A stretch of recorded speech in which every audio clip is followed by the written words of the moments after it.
Chirp, chirp, chirp, chirp. Hi guys, what's up? This is Saturday and it has been one of these huge rain days again. We've got a brief respite from it, but there's a little bit more coming, and then the temperature is going to just nosedive tonight. It's going to be down to about 20. It's about 60 now. And I'm just out here doing my thing that I normally do, and that's tinkering around. I'm just doing a little bit of further repairs on this car, this old Plymouth, and gonna get ready and start this old 66 Chrysler up later, let it warm up and circulate and get everything nice and hot. Try to do that periodically. Try to run everything pretty often, even if I drive it or I don't. Truck and all that included. And that led me to think about doing a little video, a short, I say short video, but they're not ever short. And that is, I've done several videos in the past on chokes and how to adjust chokes, how to get chokes working, how to do all that stuff. Electric chokes, hot air chokes, chokes on Dodges, chokes on GMs, chokes on other stuff. And I don't know if I've succeeded or not in helping people. I hope I have.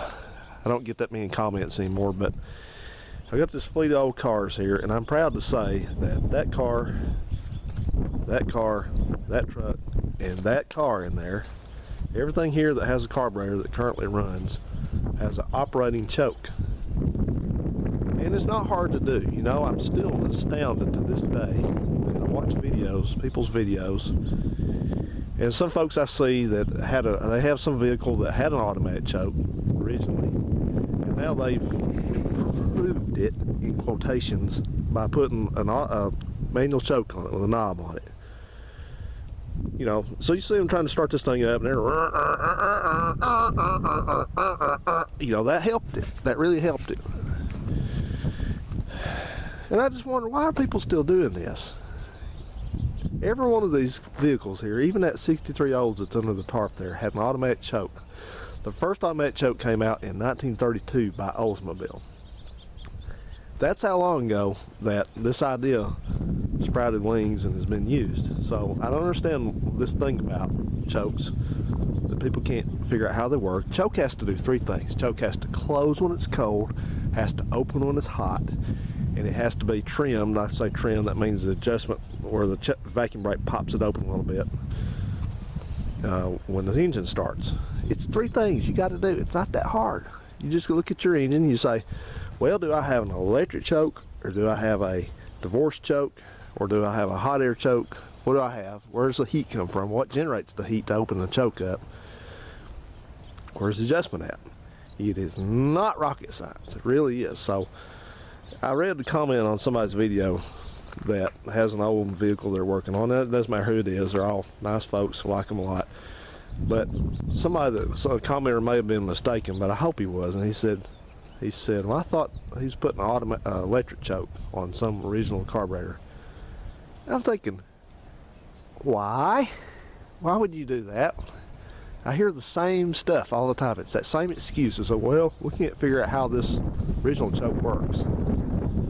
Get a service manual for the thing. That shows you exactly. This service manual for this car, that truck, and this car shows you every last adjustment and repair ever made to the carburetors on these things. Every one of them. You have no excuse for that.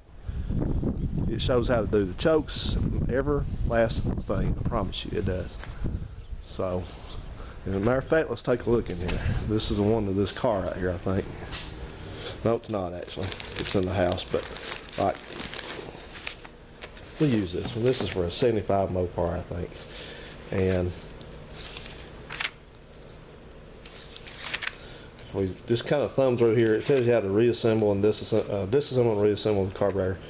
It's got vacuum kick adjustment, on or off carburetor, choke diaphragm connector rod, fast idle cam link adjustment, choke unloader adjustment, wide open kick, lockout, curb idle speed, fast idle speed.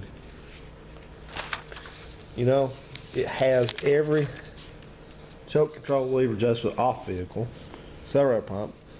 It has every last damn adjustment on these carburetors there are. If you would just do it, You know, don't sit there like you're starting a Model T with a damn manual choke and think you fixed it. You didn't fix it. You know, you look goofy trying to get the thing to run, and it's, when you don't want to do it any better, it's just lazy. You're just being lazy, and I hate to call people out, but I had to fix the choke on this truck.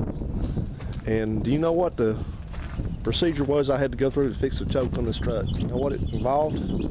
I had to plug the wire back in. Somebody had to unplug, or it fell off. I think it fell off. But really, guys, try a little bit. You know, don't go thinking that your problem's gonna be solved if you put an electric choke on everything you got. Like, let's choke that car there, and that car, they never had electric chokes. You have to have a dedicated supply for it that'll carry the amperage, which is not that much. But you have to cut in your harness, you have to add the wire, you have to figure out how to keep the wire from looking like an add-on, which it is.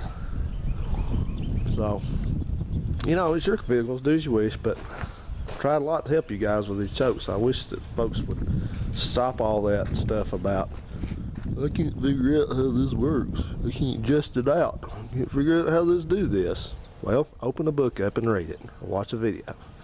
You will learn. Alright guys, see you on the next one, wherever the next one is. Waiting for the rain. Later on. Bye.